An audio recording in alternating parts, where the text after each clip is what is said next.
तो भाई 14 जनरेशन में जैसे कि लैपटॉप्स वगैरह लॉन्च हो रहे हैं, हमने लॉक रिव्यू करा, उसके अंदर थर्मल सिस्टम में और उसके डिजाइन में डिफरेंस आया। फिर Acer predator Helios neo review करा, उसके अंदर भी डिजाइन में अच्छा खासा डिफरेंस आया। प्रोसेसर में तो खैर इतना डिफरेंस है नहीं, इन्होंने जस्ट रिफ्रेश जो 14 जनरेशन डाली लैपटॉप में। अब मेरे को लगा भैया ओमेन को कैसे भूल सकते हैं, एचपी का ओमेन हमने मंगा लिया है और इसके अंदर एचपी वालों ने भाई कोई चेंज नहीं करा। वही डिस्प्ले, वही डिजाइन, वही लुक्स, वही बिल्ड क्वालिटी, सब कुछ एज इट इज, बस प्रोसेसर बदल दिया गया भैया 14700HX के साथ दे देंगे। मतलब इंटेल वाले गलत रिफ्रेश कर रहे थे, तुम भी अपना लैपटॉप बस रिफ्रेश ही कर रहे हो, रीडिजाइन नहीं कर रहे हो। तो भाई HP ओमेन 16 के बारे में बात करते हैं आज, और डब्बा वब्बा नहीं खोल रहे यार, मतलब वो ये डब्बे में से एक लैपटॉप मिल जाएगा और इस लैपटॉप के साथ हमारे को 280 वॉट का पावर अडाप्टर मिल जाता है, जो कि इसकी स्पेसिफिकेशन के हिसाब से अच्छी खासी एकदम इसको मतलब पावर दे देगा। स्पेसिफिकेशन की बात चल रही है, इसके अंदर मिलता है Intel core i7 14700HX processor, जो हमारा 20 कोर्स 28 थ्रेड्स वाला प्रोसेसर है, 8P कोर्स है, 12E कोर्स है। एंड अगर साइड बाय साइड 13700HX से अगर कंपेयर करते हैं ना, तो हमारे को लगभग 10 से 15% का डिफरेंस भाई मिलता है। ग्राफ आप देख सकते हो अपने सामने। एंड जो i7 है ना, इसमें ही ज्यादा डिफरेंस है। अगर हम i9 देखते हैं ना, i9 में तो ना डिफरेंस नहीं, i9 तो बल्कि 2-3% में ही है। तो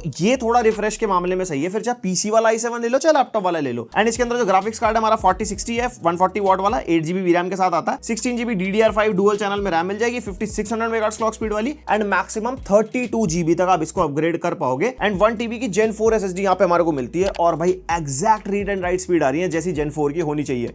ये अच्छी चीज लगी मेरे को। और एसएसडी के भी यहाँ पे हमारे को 2 स्लॉट मिलते हैं, एक ऑक्यूपाइड है, एक फ्री है। और मैं कंफर्म नहीं हूं कि इसी लैपटॉप मिलते हैं, क्योंकि लास्ट जनरेशन वाले में 2 मिल रहे थे, तो इसके अंदर कोई सेम चीज है, बस प्रोसेसर बदल दिया। तो मेरे हिसाब से वो होगा, फिर वो 2 स्लॉट होंगे।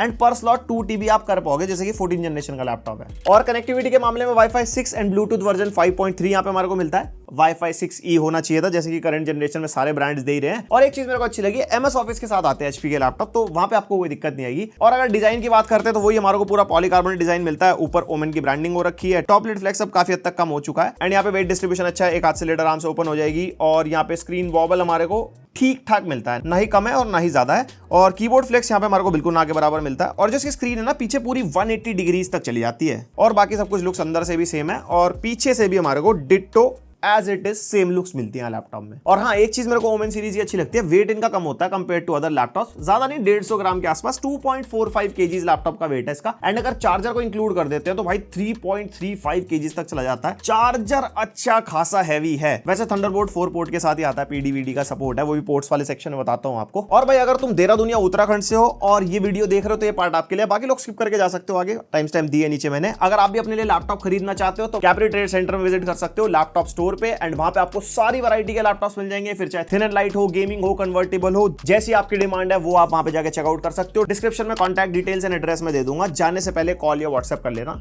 सही लैपटॉप स्टोर पे विजिट करना। एंड अगर यहाँ पे कीबोर्ड की बात करते हैं, तो वही सेम कीबोर्ड हमारे को मिलता है यहाँ पे, मतलब फुल साइज का कीबोर्ड मिलेगा, क्योंकि 16 इंचेस का लैपटॉप है। नंपैड इंक्लूडेड है यहाँ पे, 4 जोन RGB वाला कीबोर्ड है, मतलब डिफरेंट जोन में हमारी डिफरेंट RGB है। और ये हम इसको कस्टमाइज भी कर सकते हैं ओमेन हब सॉफ्टवेयर के अंदर जाके ना। और यहाँ पे कीबोर्ड के ऊपर ओमेन का बटन भी दे रखा है डायरेक्टली, जिससे आप ओमेन का सॉफ्टवेयर खोल पाओगे। और यहाँ पे कैलकुलेटर का बटन भी है, एकदम डायरेक्टली कैलकुलेटर खुल जाता है। ऑन द गो हिसाब आपको करना हो तो इस लैपटॉप पे हो जाएगा, थोड़ा प्रोफेशनली टारगेटेड लोगों के लिए भी। और ये जो कीबोर्ड है ना, 26 की रोल ओवर और एंटी घोस्टिंग को सपोर्ट करता है, तो साइमल्टेनियसली अगर मतलब बटन बहुत सारे दब जाते हैं, तो कीबोर्ड में कोई फेलियर नहीं होगा, गेमर्स को टारगेट करता है। और कीबोर्ड की typing feel is like okay, मतलब ओमेन का कीबोर्ड मेरे को ठीक ही लगता है, ज्यादा कुछ ऐसा स्पेशल नहीं है इसके अंदर। और इसकी लाइट्स को हम कस्टमाइज भी कर सकते हैं ओमेन गेमिंग हब सॉफ्टवेयर में जाके। यहाँ पे हमारे को बेसिक लाइटिंग के ऑप्शन भी मिलते हैं, जिसमें आप इसका अलग अलग जोन एडिट कर पाओगे। मतलब जो 4th जोन है ना, वो WASD का है, बाकी 3 जोन मिलते हैं। एंड उसके अलावा ओमेन लाइट स्टूडियो भी इसके अंदर हमारे को मिल जाएगा। लाइट स्टूडियो के अंदर हम थोड़ी एक्स्ट्रा कस्टमाइजेशन कर पाएंगे, जैसे यहाँ पे डिफरेंट थीम्स मिल जाएंगी, कस्टम थीम भी आप बना सकते हो, इफेक्ट्स यहाँ पे हमारे को सारे मिल जाएंगे। तो जैसी कस्टमाइजेशन आपको करनी हो 4 जोन में, वो हो जाएगी,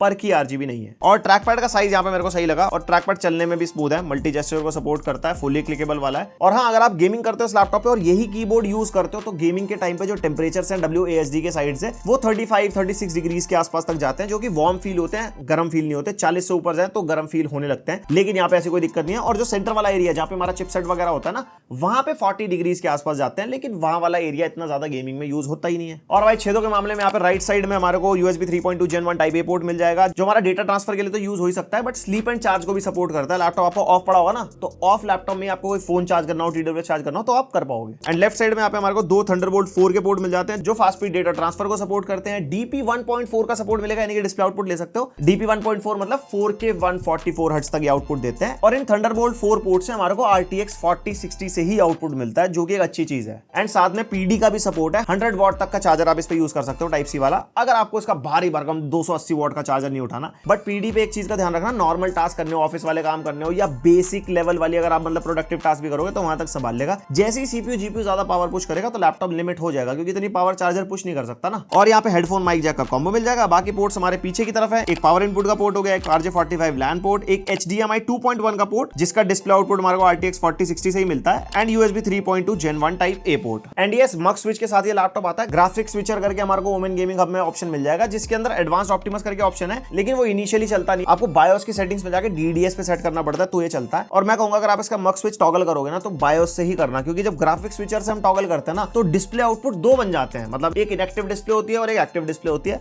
और अगर बायोस से करते हैं ना, तो एक ही डिस्प्ले आउटपुट दिखाता है डिस्प्ले सेटिंग्स में जाके, तो वो ज्यादा सही मेथड लगा मेरे को। एंड यस, डिस्प्ले के मामले में I am disappointed at this price point. 1.5 lakh का लैपटॉप है भाई, अभी भी full HD panel. Last year भी फुल HD था, तो अब भाई 4060 जो कार्ड है ना हमारा, वो 1440 भी गेमिंग को हैंडल कर सकता है। और जितने अदर ब्रांड्स हैं सब क्वाड HD पैनल देते हैं। जैसे लॉक हो गया, आपका फुल HD ऑप्शन भी है, बट क्वाड HD भी आप ले सकते हो। इवन प्रीडेटर के अंदर WQXGA पैनल है जो हमारा 1600p वाला है, पर ये अभी भी फुल HD। चलो डिस्प्ले की बात करते हैं। 16.1 इंचेस की यहाँ पे फुल HD डिस्प्ले मिलती है। रेजोल्यूशन वही 1080p है हमारा, एंड 165 हर्ट्ज के रिफ्रेश रेट के साथ आती है। IPS पैनल है, एंटी ग्लेयर वाला है। ब्राइटनेस टेस्ट करके देखी, ब्रांड ने बोला 300 निट्स, भाई हमारी निकल के आ रही 346 निट्स के आसपास। तो ब्राइटनेस अच्छी है at this price point. And colour gamete भी अच्छा मिलेगा यहाँ पे हमारे को। 100% sRGB मिलती है, 77% Adobe RGB, 81% DCI P3 and 72% NTSC। तो जो कलर गैमेट है वो अच्छा मिलेगा। कलर एक्यूरेसी वाले टास्क आप करते हो, कंटेंट वगैरह देखते हो, तो उसमें आपको कोई दिक्कत नहीं आएगी। डिस्प्ले प्रीमियम लेवल वाली है। बस रेजोल्यूशन से मुझे थोड़ी सी शिकायत थी कि भैया रेजोल्यूशन बढ़ाते हैं, और यहाँ पे HDR का भी कोई सपोर्ट नहीं है। वैसे HDR इस प्राइस पॉइंट पे और ब्रांड्स भी नहीं दे रहे, थोड़े महंगे लैपटॉप्स में आता है, या फिर वो थोड़े डिफरेंट कैटेगरी के लैपटॉप्स में आता है। और ये कुछ ऐसा इसका वेबकैम टेस्ट है। माइक भी लैपटॉप का यूज हो रहा है। फुल HD वेबकैम यहाँ पे मिलेगा 1080p वाला, और वेबकैम की क्वालिटी इज गुड। मतलब बाकी आपको कैसे लगी आप मेरे को कमेंट करके बताना। एंड अगर टाइपिंग वगैरह करेंगे तो स्क्रीन वॉबल से आपको कुछ इतना मिल सकता है, इतना ज्यादा ऐसा होता नहीं है, ऐसी कोई दिक्कत नहीं है। और इसके अंदर हमारे को AI वाले फीचर्स भी मिल जाते हैं, जैसे बैकग्राउंड हम रिमूव कर सकते हैं, बैकग्राउंड को यहाँ पे ब्लर कर सकते हैं, इमेज लगा सकते हैं बैकग्राउंड में। और ये ना चार्जिंग पे ज्यादा सही से काम करता है। बैटरी पे ना लैपटॉप तो थोड़ा देख रहे हो, थोड़ा लैग सा यहाँ पे मिल रहा है हमारे को। और यहाँ पे ऑटो फ्रेमिंग वाला फीचर हो गया, जिसमें वो क्रॉप हो गया, हमारा कैमरा मूव हो जाता है। देन यहाँ पे नॉइज रिमूवल का ऑप्शन भी हमारे को मिलता है, और रेजोल्यूशन वगैरह बाकी सारी चीजें आप यहाँ पे कस्टमाइज कर ही सकते हो। और सेम फीचर्स हमारे को ना वॉइस के मिल जाते हैं, जैसे स्पीकर पे नॉइज रिमूवल लगाना हो, कोई सामने वाला बंदा आपसे बात कर रहा है, उसकी तरफ से नॉइज है, वो रिमूव ये कर देगा। एको रिमूव ये कर सकता है। स्पीकर का टेस्ट आप यहाँ पे कर सकते हो डिफरेंट सिचुएशन के हिसाब से। माइक्रोफोन के भी सेम फीचर्स यहाँ पे हमारे को मिल जाते हैं। और ये सारा AI बेस पता है क्यों चल रहा है, क्योंकि ये Nvidia ब्रॉडकास्ट को यूज कर रहा है, तो काफी एक्यूरेट रिजल्ट्स हमारे को मिलते हैं। तभी मैं कह रहा था कि चार्जर लगाने पे ज्यादा परफॉर्मेंस मिलते हैं, क्योंकि DGPU पे चलता है, डेडिकेटेड GPU का पूरा रोल है। Nvidia एकदम फुल ताकत के साथ ऐसी थोड़ी Nvidia GPU वाले लैपटॉप ज्यादा बिक रहे स्पीकर में मेरे को मजा नहीं आया। एक तो स्पीकर की वॉटेज कहीं पे मेंशन नहीं थी। 2-2 वॉट के स्पीकर लग रहे हैं मेरे को, डाउन फायरिंग वाले हैं, और आवाज ना बहुत दबी दबी है, मतलब खुल के आवाज नहीं आ रही। ट्रेबल ऐसे फील नहीं होती, ऐसे मफल टाइप की साउंड लगती है। तो स्पीकर से ज्यादा उम्मीद मत करना अगर आप ये लैपटॉप बाय करने वाले हो तो। और बैटरी पार्ट इस लैपटॉप का अच्छा है, 83 वॉट आवर की बैटरी के साथ ही आता है, तो आराम से आपको 4 से लेकर 6 घंटे का बैकअप मिल जाएगा, डिपेंडिंग अपॉन योर यूसेज। आप यूट्यूब प्लेबैक करते हो तो 6 आवर्स का बैटरी बैकअप आराम से। बाकी आप दूसरे टास्क करोगे तो वो कम ज्यादा हो सकता है, 4 से 6 घंटे कोई दिक्कत नहीं है। तो बैटरी बढ़िया है। बाकी PD चार्जिंग सपोर्ट करता है, मैंने आपको बता ही दिया। और यहाँ पे ओमेन गेमिंग हब सॉफ्टवेयर मिल जाता है, वही लास्ट ईयर जैसा ही है। यहाँ पे CPU GPU के स्टैट्स मिल जाएंगे। उसके अलावा गेम्स वेम्स यहाँ पे मिल जाता है। ऑप्टिमाइजर मिल जाएगा, जिसमें क्विक सेटअप, बूस्टर और क्लीनर वगैरह मिल जाता है। कैमरा एंड वॉइस एनहांसर मैं आपको दिखाई चुका हूँ। उसके अलावा लाइट स्टूडियो में आप लाइटिंग चेंज कर सकते हो। उसके बाद आता है ओमेन 16, जिसके अंदर यहाँ पे भी सिस्टम वाइटल्स मिल जाएंगे। अंडर वोल्टिंग का ऑप्शन यहाँ पे मिलता है, तो अगर आप एक गर्म सिटी में रहते हो और आपके टेम्परेचर ज्यादा जा रहे हैं, तो यहाँ पे अंडर वोल्टिंग डायरेक्टली यहीं से कर पाओगे। कितना आपको ऑफसेट सेट करना है, उससे आपके वोल्टेज कम हो जाएगी और आपके CPU के टेम्परेचर ज्यादा नहीं जाएंगे। और ये आप अपने हिसाब से ट्राई कर सकते हो, सेफ है बिल्कुल। थोड़ा थोड़ा वोल्टेज गिरा गिरा के देख लो। और जैसे कि हीट वेव चल रही है इंडिया में, तो गर्मी बहुत ज्यादा है, तो ये गर्म इलाकों वाले लोगों के लिए काम आ जाएगा। और यहाँ पे नेटवर्क बूस्टर हमारे को मिल जाता है। उसके बाद लाइटिंग वाले आ गए, परफॉर्मेंस कंट्रोल हो गया, डिफरेंट मोड्स यहाँ पे आप सेट कर सकते हो, और फैन की स्पीड वगैरह मिल जाएगी, और ग्राफिक स्विचर भी मिल जाएगा, जो मैं आपको बता ही चुका हूँ। एंड यस, अब बात कर लेते हैं परफॉर्मेंस की। सबसे पहले बेंचमार्क्स के नंबर पर नजर डाल लेते हैं। सबसे पहले Cinebench R23 के स्कोर्स आप देख सकते हो भाई, बढ़िया। यहाँ पे 23,000 के आसपास मल्टी कोर स्कोर मिलेगा, 2,000 के आसपास सिंगल कोर स्कोर। एंड फिर उसके बाद आ गया हमारा Cinebench 2024, वीडियो पॉज करके आप देख सकते हो। और जीपीयू स्कोर बढ़िया निकल गया 9347। एंड उसके बाद आ गया हमारा Geekbench 6 का बेंचमार्क, नंबर्स बढ़िया है। फिर OpenCL जो हमारा जीपीयू के लिए यूज होता है, वीरे बेंचमार्क भी निकाला था मैंने सीपीयू का 24,000 प्लस भाई। फिर जीपीयू का CUDA स्कोर और ये हमारा जीपीयू का RTX स्कोर, और उसके बाद ब्लेंडर बेंचमार्क निकाला 3300 प्लस, अच्छा स्कोर है। एंड ये हो गया हमारा पीसी मार्क 10 7600 के आसपास, और ये 3D मार्क टाइम स्पाई के स्कोर्स हो गए आपके सामने, आप देख सकते हो। एंड हमने VR मार्क का बेंचमार्क भी करा जिसका स्कोर सुपर निकल गया, मतलब 11,000 प्लस है, यानी कि VR वाले गेम्स आप इस पे खेल पाओगे। ऑक्यूलस वगैरह लगा के आप इस पे खेलना हो तो। अब वो मेटा क्वेस्ट हो चुका है, मतलब समझ गए ना। वैसे मेटा क्वेस्ट का रिव्यू करा अभी हमने, आप चाहो तो देख सकते हो जाके। और उसके अलावा क्रॉसमार्क का बेंचमार्क जो कंपैरिजन के लिए काम आ जाता है। तो देखो बेंचमार्क के नंबर होगा, थोड़ा सा आइडिया दे दूं जो नए बंदे नया लैपटॉप ढूंढ रहे हैं और ये रिव्यूज देख रहे हैं, हम सारे लैपटॉप की वीडियोस में ये वाले बेंचमार्क करते हैं। अगर आपको कंपेयर करना है तो नंबर कंपेयर कर लो, हायर इज बेटर, कौन सा लैपटॉप किस जगह किस प्राइस पॉइंट पे कैसा परफॉर्म करता है। एंड अगर इसके प्रोसेसर को side by side competitive processor से कंपेयर करते हैं तो सामने आपके चार्ट आ रहा होगा। Cinebench R23 के multi core single core score है, वीडियो पॉज करके देख लेना कि कौन सा प्रोसेसर कहां स्टैंड करता है, किसमें कितने परसेंटेज का डिफरेंस है। तो अगर इस लैपटॉप की प्रैक्टिकल परफॉर्मेंस की बात करते हैं, 4K लेवल की वीडियो एडिटिंग इस पे आप आराम से कर पाओगे, मल्टी लेयर वाली, कितनी भी लेयर वाली, क्योंकि सीपीयू बढ़िया है, जहां पे सीपीयू यूज होता है, और जीपीयू भी अच्छा है, तो एक्सपोर्टिंग टाइम्स में भी ऐसी कोई दिक्कत नहीं आएगी। बाकी प्रोसेसर अच्छा होने की वजह से आपको कोडिंग करनी हो, म्यूजिक प्रोडक्शन करना हो, मल्टीटास्किंग करनी हो, या आपको इंजीनियरिंग वाली एप्स भी क्यों ना चलानी हो, प्रॉपर्ली ये लैपटॉप आराम से हैंडल कर देगा। 1.5 लाख वाले लैपटॉप में ये सारे काम हो ही जाते हैं। और अगर आपको जीपीयू इंटेंसिव टास्क करने तो वो भी आराम से हैंडल कर लेगा, क्योंकि 4060 8GB रैम वाला जीपीयू है। आफ्टर इफेक्ट्स हो गया, ब्लेंडर हो गया, मतलब मॉडलिंग वगैरह वाले टास्क हो गया, आर्किटेक्चर वगैरह का आपका अगर काम है तो ये लैपटॉप आराम से हैंडल कर लेगा। और ये क्या आराम से हैंडल कर लेगा भाई, गेमिंग। पहली बात तो देखो 1080p डिस्प्ले है, 1080p के हिसाब से 4060 ओवरकिल है, तो FPS तो हमारे को भरपूर मिलेंगे। लेकिन 1440p में मैंने कुछ गेम टेस्ट करे हैं कि जीपीयू की मतलब ताकत आपको दिखा दूं, फ्यूचर में आपको एक्सटर्नल मॉनिटर लगा के उस पर गेमिंग करनी हो तो ये लैपटॉप कितना कैपेबल होगा। तो गेम टेस्ट पे नजर मार लो फिर फटाफट। स्टार्ट करें सबसे पहले वैलोरेंट से, और यहाँ पे जो हमारा रेजोल्यूशन है वो 1080p है, जो हमारा नेटिव रेजोल्यूशन है, और प्रीसेट रखा है हमने यहाँ पे हाई पे, एंड हाई प्रीसेट पे वही 300-350 FPS के आसपास मिल रहे हैं फुल एचडी में, और बाकी सारे स्टैट्स आप अपने सामने देख सकते हो। एंड रूम टेम्परेचर हमारा 24 डिग्रीज के आसपास है, तो आगे के जितने सीपीयू टेम्परेचर होंगे वो रूम टेम्परेचर के हिसाब से आप जज करना। वैसे ओमेन के टेम्परेचर स्टार्टिंग से मतलब सही रहते हैं। उसके बाद टेस्ट करें CS2, प्रीसेट को रखा है वेरी हाई पे, एंड वेरी हाई पे हमारे को आराम से 150 to 200 के बीच में FPS मिल रहा है। फुल एचडी है इसलिए ज्यादा मिल रहा है, वरना हमारे को 130-120 के आसपास मिलता है। फिर उसके बाद Far Cry 6 and ultra preset है, कोई अपस्केलिंग नहीं है हमारी यहाँ पे, एंड 100-120 FPS के आसपास। और एक चीज मेरे को सही लगी कि इसकी जो सीपीयू वॉटेज अच्छी खासी पुश हो रही है, लाइक 70 प्लस वॉट तक जा रहा है, उसके बावजूद में ना टेम्परेचर नहीं बढ़ रहे। थोड़े दिन पहले हमने प्रेडेटर नियो हीलियोस 16 करा था, उसके अंदर काफी ज्यादा जा रहे थे टेम्परेचर, तो थर्मल्स के मामले में से कि हाँ ये थोड़ा बेटर है उससे। उसके बाद GTA 5 यहाँ पे सेटिंग्स को वेरी हाई पे रखा है, वेरी हाई पे मतलब हर चीज जो वेरी हाई पे हो सकती थी, और यहाँ पे आप देख सकते हो वेरी हाई पे आराम से हमारे को 130-140 FPS के आसपास मिलता है। और वही है, अगर आप थोड़े से सेटिंग्स कम करोगे तो उससे ज्यादा FPS आप निकाल सकते हो। उसके बाद Forza Horizon 5 प्रीसेट एक्सट्रीम पे, और प्रीसेट एक्सट्रीम पे ना रे ट्रेसिंग भी हमारी अल्ट्रा पे हो जाती है, और DLSS फ्रेम जनरेशन इसके अंदर मिलता है जो हमने रखा है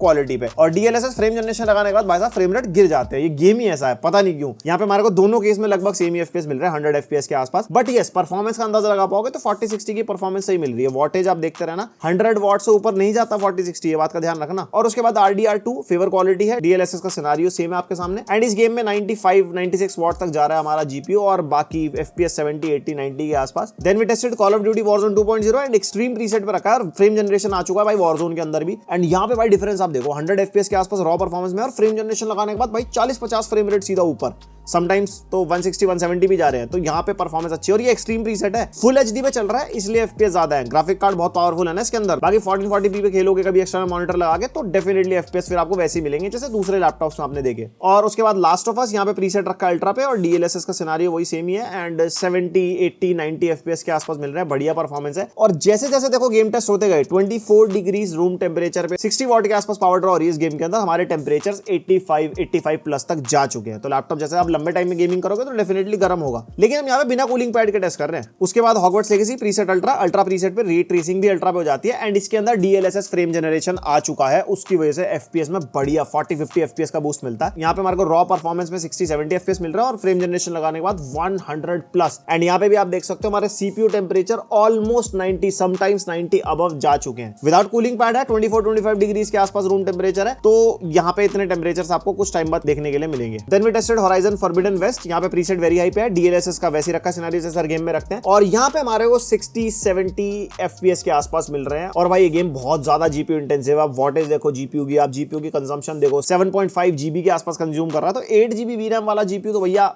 मतलब 1440p गेमिंग जैसे करोगे तो चाहिए ही चाहिए। उसके बाद Spiderman miles Morales very high preset, frame generation मिलता है इसके अंदर 100, 120, 130 एफपीएस, बढ़िया परफॉर्मेंस, कोई दिक्कत नहीं है। उसके बाद सिमिलरली रे ट्रेसिंग लगा लिया, सेटिंग सेम रखी है, उसके अंदर भी 60, 70 और 100 एफपीएस के आसपास मिल रहा है दोनों सिनेरियोज में, बढ़िया प्लेबल एफपीएस है। फिर थोड़ा साइबरपंक भी हमने सोचा टेस्ट कर लेते हैं। यहाँ पे अल्ट्रा प्रीसेट है, फ्रेम जनरेशन इसके अंदर ही मिलता है, रे ट्रेसिंग ऑफ रखी है और फुल एचडी है यहाँ पे, तो डेफिनेटली यहाँ पे हमारे को अच्छी परफॉर्मेंस मिलेगी। और आपने देखा होगा पीक वॉटेज इसी गेम में गई है 110 वॉट तक, मतलब 140 वॉट तो एडवर्टाइज किया है एनवीडिया ने, लेकिन पीक हमारे को 100, 110 वॉट ही मिलती है। और उसके बाद रे ट्रेसिंग को हमने अल्ट्रा पे कर दिया था, बाकी सारी सेटिंग्स भी सेम ही है। रे ट्रेसिंग को अल्ट्रा पे करने के बाद रॉ परफॉर्मेंस में भी हमारे को प्लेबल एफपीएस मिल रहे हैं 30-40 के आसपास, और फ्रेम जनरेशन लगाने के बाद 100 एवरेज बढ़िया एफपीएस। फिर मेरे दिमाग में आया चलो भैया 1440p भी करके दिखा देते हैं इस लैपटॉप की परफॉर्मेंस। प्रीसेट वेरी हाई है, फ्रेम जनरेशन का सिनेरियो सेम है, रे ट्रेसिंग ऑफ है, और 1440p में स्पाइडरमैन माइल्स मोरालेस में 70, 80, 100 एफपीएस मिल रहे हैं एवरेज। और उसके बाद रे ट्रेसिंग को अगर हम लगा देते हैं वेरी हाई पे, तो भाई 1440p पे देख रहे हो कैसे एफपीएस गिर गए, 30 एफपीएस के आसपास आ गया रॉ पे। और यहाँ पे फ्रेम जनरेशन लगाने के बाद अच्छे मिल रहे हैं। रॉ पे मेरे को लगता है कुछ ग्लिच हो गया था, वरना इससे ज्यादा एफपीएस मिलते हैं 40-60 से। उसके बाद साइबरपंक, यहाँ पे हमने प्रीसेट को अल्ट्रा पे रखा है, ray tracing of, frame generation वही एक तरफ ऑफ है, एक तरफ क्वालिटी पे। यहाँ पे हमारे को सेम वही 1440p पे जैसा 40-60 परफॉर्म करता है, सेम वही परफॉर्मेंस मिल रही है। उसके बाद रे ट्रेसिंग अल्ट्रा लगाया, तो रे ट्रेसिंग अल्ट्रा पे भी बढ़िया वैसी परफॉर्मेंस मिल रही है, मतलब फ्रेम जनरेशन लगाने के बाद 60+, नॉर्मली वही 20 एफपीएस के आसपास जो प्लेबल नहीं होते।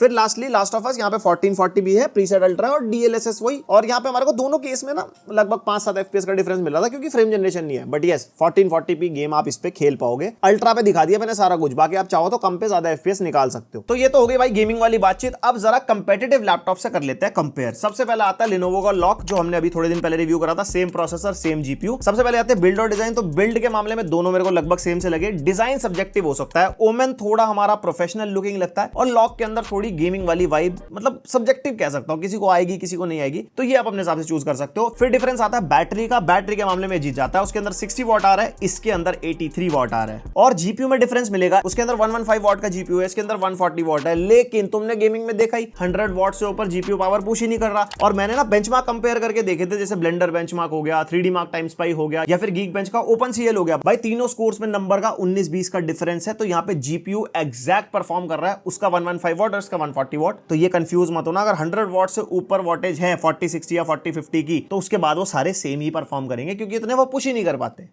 समझिए। एंड स्टोरेज में भी डिफरेंस लगा मेरे को, इसके अंदर प्रॉपर 7000 MBPS का स्कोर निकल गया था, लॉक में 5000 MBPS के आसपास है, तो वहां पे भी एक मेजर डिफरेंस है। और अगर डिस्प्ले की बात करते हैं तो लॉक के अंदर क्वाड एचडी वाला ऑप्शन मिलता है, इसके अंदर सिर्फ और सिर्फ फुल एचडी है, तो वहां पे उसके पास एक पॉइंट चला जाता है। एंड मेजर जो पॉइंट लॉक को जाता है वो है उसकी प्राइसिंग। 1,20,000 रुपए का फुल एचडी डिस्प्ले वाला है, और 4000 रुपए एक्स्ट्रा डाल के 1,24,000 का क्वाड एचडी मिलता है, ये 1.5 लाख का है। तो भाई प्राइसिंग के मामले में मतलब जितनी छोटी मोटी कमियां जिससे वो हार रहा है ना, वो अपने आप को जस्टिफाई करता है। और जब 1.5 लाख खर्च रहे हैं तो तुम्हारे दिमाग में आ रहा होगा प्रीडेटर हीलियोस नियो के बारे में क्या ख्याल है। तो भाई देखो, बिल्ड के मामले में, लुक्स के मामले में एनी डे प्रीडेटर मेरे को ज्यादा बढ़िया लगता है। बाकी लुक्स जो है सब्जेक्टिव हो सकती है, प्रीडेटर पूरी गेमिंग लुक के साथ आता है, ये थोड़ी सी प्रोफेशनल लुक के साथ आता है, वो आप चूज कर सकते हो। और बैटरी के मामले में भी कोई डिफरेंस नहीं है, इसके अंदर 83 वॉट आ रहा है, उसके अंदर 90 वॉट आ रहा है, ज्यादा खास डिफरेंस नहीं आएगा। एंड डिस्प्ले के मामले में प्रीडेटर बेटर है, WQXGA डिस्प्ले है 1600p वाली, एंड 100% DCI P3 मिलती है, 500 निट्स की ब्राइटनेस मिलती है। इसकी डिस्प्ले फुल एचडी, और वही मतलब लास्ट ईयर वाला पैनल है जो मैंने आपको बताया, तो